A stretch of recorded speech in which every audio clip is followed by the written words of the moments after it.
Hi guys, দেখুন আমরা একটা ফ্যামিলি ট্যুরের ভাড়া নিয়ে গেছিলাম সুন্দরবন।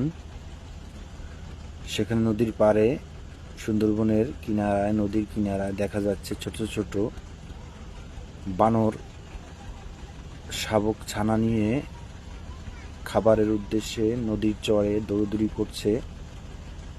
তারা খাবারের সন্ধানে নদীর চরে ভাটার সময় অনেক নিচে নেমে এসেছে। খাবারের সন্ধানে ট্যুরিস্ট গাইডরা অনেক কিছু খাবার চেলে মারে তাদের সম্মুখে। কলা, বাদাম, বিভিন্ন ধরনের খাবার, বিস্কিট, এগুলো খাবারের জন্য তারা নদীর চরে প্রায় পানির কাছে নেমে চলে এসেছে। আমরা বোট নিয়ে এগিয়ে যাচ্ছি করমজল পয়েন্টের দিকে। আরও অনেক হাজার হাজার বোট যাচ্ছে ট্যুরিস্ট পয়েন্টে। দেখুন গাছের শিকড়, লতাপাতা, এগুলো সুন্দরবনের একেবারে নদীর পাড়ের। দেখা যাচ্ছে অনেক বোট, টুরিস্টরা ঘুরতে এসেছে, নদী দিয়ে যাচ্ছে বোট চালিয়ে।